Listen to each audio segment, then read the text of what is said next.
students. I am Veena Agarkar from New Arts Commerce and Science College, Parner.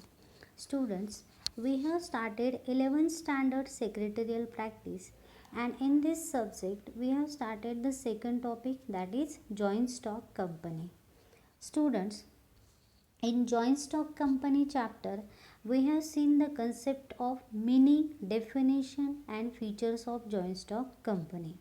Students, हमने कल के lecture में देखा था joint stock company, it's meaning, definition और उसके फीचर्स. अब इस वीडियो में हमें देखना है टाइप्स ऑफ कंपनीज. मतलब जो जॉइंट स्टॉक कंपनी हमने देखा है उससे रिलेटेड टाइप्स ऑफ कंपनीज हमें देखनी है. स्टूडेंट्स, ये रहा chart for types of companies. So as per the types of company, mainly there are 5 types of companies. That is on the basis of incorporation.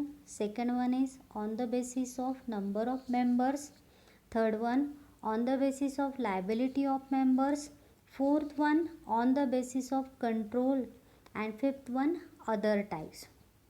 So students, in this video we will see the four point of types of company, and the last point other types of company we will see in our next video.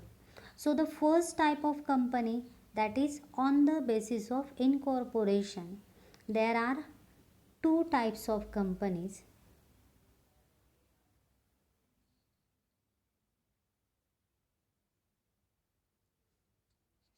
First one is statutory company. So students, what is statutory company? These companies are incorporated by a special act passed by the central or state legislature. For example, Reserve Bank of India, State Bank of India, Unit Trust of India, Life Insurance Corporation, etc.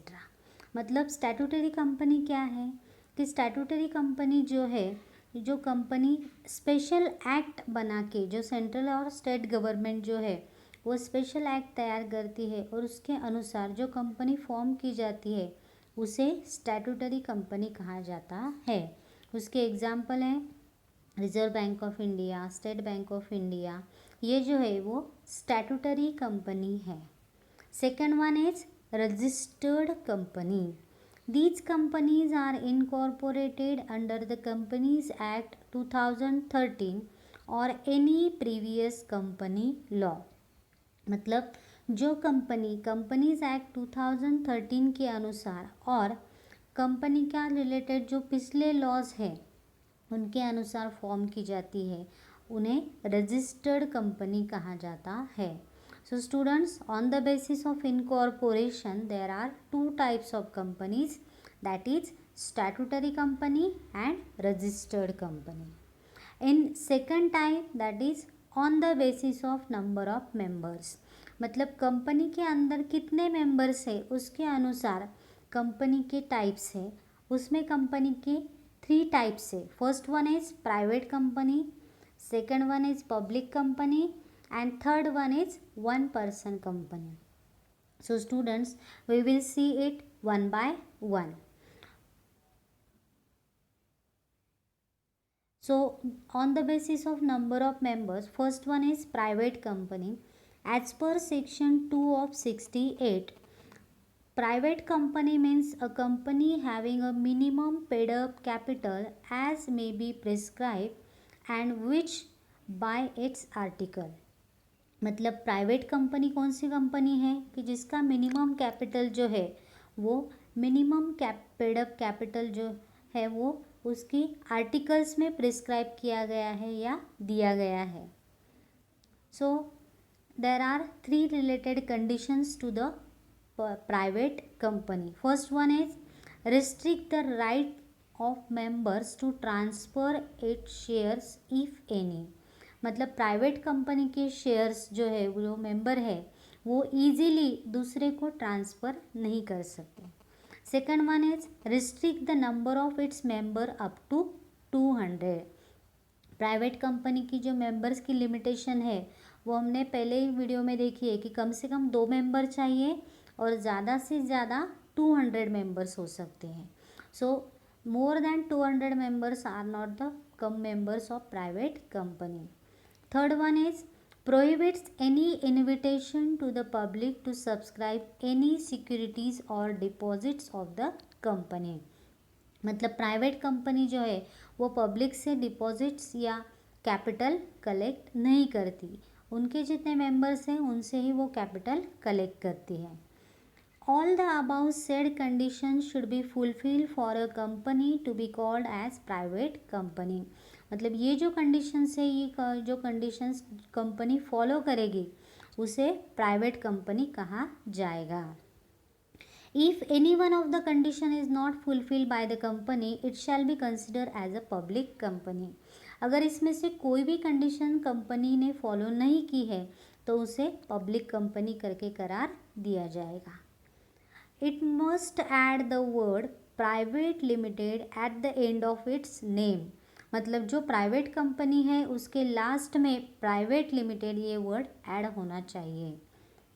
A private limited company may be a company limited by shares or a company limited by guarantee or an unlimited company.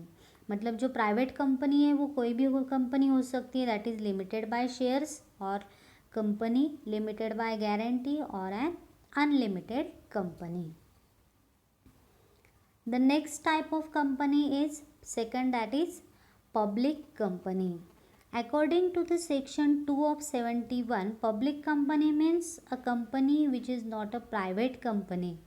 मतलब जो company private company नहीं है उसे public company कहा जाता है. अब public company उसके रिलेटेड 4 पॉइंट्स दिए गए हैं. First one is has no restriction on transfer of its shares. Public company के शेयर ट्रांसफ़र करने के लिए कोई भी रिस्ट्रिक्शन नहीं है. Second one, minimum number of members should be 7. Public company के लिए कम से कम 7 मेंबर्स चाहिए. Third one is has to have a minimum paid up share capital as may be prescribe bye it's article. उसका minimum paid up capital जो है वो आर्टिकल में जो दिया होगा उसके अनुसार उतना होना चाहिए. And fourth one is does not prohibit any invitation or acceptance of deposit from public. वो पब्लिक से डिपॉजिट भी एक्सेप्ट कर सकती है और इनविटेशन फॉर जो भी अमाउंट कैपिटल कलेक्ट करना है उसके लिए पब्लिक वो फ्री है, मतलब पब्लिक से वो डिपॉजिट्स एक्सेप्ट कर सकती है. Next type of company is third one, that is on the basis of number of members. Third company is one person company. According to the section 2 of 62, a one person company is a company which has only one person as member. मतलब उसके नाम में ही दिया है कि जो company का एक ही मेंबर होगा उसे वन कंपनी मेंबर कहा जाएगा और वन पर्सन कंपनी कहा जाएगा. It is a private limited company. So एक ही मेंबर है तो वो प्राइवेट लिमिटेड कंपनी है. And it has to fulfill and comply with all the formalities of private company unless otherwise specified in act or rules. मतलब उससे जो conditions follow करनी है वो सारी प्राइवेट लिमिटेड कंपनी की कंडीशंस फॉलो करनी है. The concept of one person company was introduce through the companies act 2013. ये जो कंपनी है वन पर्सन कंपनी, ये कंपनी कंपनीज एक्ट 2013 जब आया उसके अनुसार फॉर्म की गई है. मतलब ये कंपनी पहले नहीं थी, पहले 2 ही कंपनीज थी, public company and private company. अब एक नई कंपनी आ गई है one person company. It is operated by a single promoter who has limited liability. इस कंपनी का क्या मेन एडवांटेज है कि इस कंपनी का जो प्रमोटर है, ओनर है, जो कंपनी चलाने वाला है, उसकी लायबिलिटी लिमिटेड है. It is better form of business organisation than the sole proprietorship. जो सोल प्रोप्राइटरशिप है उसके कंपैरिजन में ये जो बिजनेस फॉर्म है ये ज़्यादा इम्पोर्टेंट है because the liability of its member is limited. उसकी लायबिलिटी लिमिटेड है. One person company can have one और मोर डायरेक्टर्स. उसे एक से ज़्यादा, एक या उससे ज़्यादा डायरेक्टर्स वो रख सकता है. There is no need to hold the annual general meeting. One person company को एनुअल जनरल मीटिंग लेने की ज़रूरत नहीं है, क्योंकि उसमें एक ही पर्सन है, इसलिए उसे कोई ज़रूरत नहीं है. Then the next third type is on the basis of liabilities of members. जो मेंबर्स है उनकी लाइबिलिटीज़ है उसके अनुसार जो कंपनी के टाइप्स है, उसमें फर्स्ट टाइप है company limited by shares. As per section 2 of 22, these types of company have a share capital and the liability of each member is limited to the unpaid part of face value of shares purchase by member. मतलब ये जो company है, company limited by shares, उसके जो members है उनकी liability कितनी है कंपनी में कि जो फेस वैल्यू ऑफ शेयर है, उनकी जो फेस वैल्यू उन्होंने पेड नहीं की है, वहाँ तक उनकी जो लायबिलिटी है वो लिमिटेड है. फॉर एग्जांपल, अगर उन्होंने 100 रुपीज़ का शेयर परचेज किया है और उसके ऊपर 70 रुपीज़ पेड किए हैं, तो उनकी liability remaining amount that is 30 rupees उनकी लायबिलिटी है. During the existence of the company और in the event of wind up, a member can be call upon to pay the unpaid remaining amount on the shares purchase by him और her. तो वो उतनी amount paid करने वाला है at the time of winding up, मतलब जब company बंद होगी तब. A company limited by shares में बी पब्लिक कंपनी और प्राइवेट कंपनी. वो कोई भी कंपनी हो सकती है, प्राइवेट या public. These are the most popular types of company. ये सबसे ज़्यादा पॉपुलर टाइप की कंपनी है. नेक्स्ट वन है second, that is company limited by guarantee. These types of companies may or may not have a share capital. इस company का share capital नहीं है. Each member promised to pay a fixed sum of money specified in the memorandum in the event of liquidation of the company for the payment of debts and liability of the company. मतलब जो company limited by guarantee है उसके अंदर company का capital नहीं है. जो company के मेंबर है उनकी लायबिलिटी कंपनी के मेमोरेंडम में दी जाती है, कितनी अमाउंट उन्हें पेड करनी है. वो अमाउंट कब पेड करने वाले हैं? Eight the time of liquidation, means winding up of the company.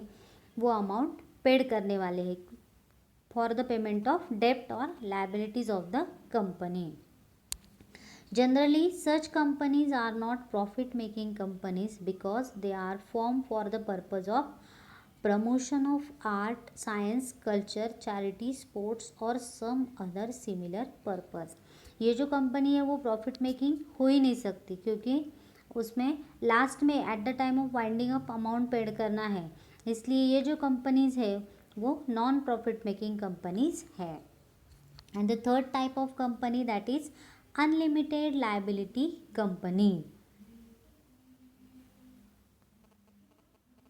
Section 2 of 92, a company not having any limit on the liability of its member is termed as unlimited liability. मतलब ये company के जो members है उनके liability के लिए कोई भी लिमिट नहीं है, इसलिए उस कंपनी को कहा जाता है unlimited liability company. The members are fully liable to cover the debts of the company. Company को जितना डेब्ट्स मतलब लायबिलिटी पेड करनी है वो सब वो मेंबर पेड करने वाले हैं. The unlimited company can be either a private or public or a one person private company. ये जो अनलिमिटेड लायबिलिटी कंपनी है वो कोई भी कंपनी हो सकती है, पब्लिक, प्राइवेट और one person company. Then on the next type of company, that is on the basis of control. There are two types of company, and that first is holding company. Section 2 of 46, a holding company is a company which holds more than one half of the total share capital of another company or has power to appoint or remove all or a majority of directors of another company. मतलब एक company जब दूसरे company के half से ज़्यादा 50% से ज़्यादा या हाफ अमाउंट के शेयर्स परचेज करती है तो वो होल्डिंग कंपनी हो जाती है, या उस कंपनी को पावर है तो कि वो कोई भी डायरेक्टर अपॉइंट कर सकती है या डायरेक्टर्स रिमूव कर सकती है, उसे होल्डिंग कंपनी कहा जाता है। Second one is subsidiary company. As per the section 2 of 87, a subsidiary company is just the opposite of holding company. मतलब अपोजिट कंपनी, जो सब्सिडरी कंपनी है वो अपोजिट है होल्डिंग कंपनी के। It is a company which is control by a holding company. Holding company जो है वो subsidiary company को कंट्रोल करती है। Such control is possible because the holding company purchase more than one half of the share capital of subsidiary company, क्योंकि holding company ने ये subsidiary company के मोर देन 50% शेयर्स परचेज किए हैं और has a power to appoint और remove all और majority of its director. उसे पावर है कि वो उसके डायरेक्टर सारे मेजॉरिटी ऑफ और ऑल डायरेक्टर्स को वो रिमूव कर सकती है। So on the basis of control के हिसाब से दो कंपनीज हैं, that is holding company and subsidiary company.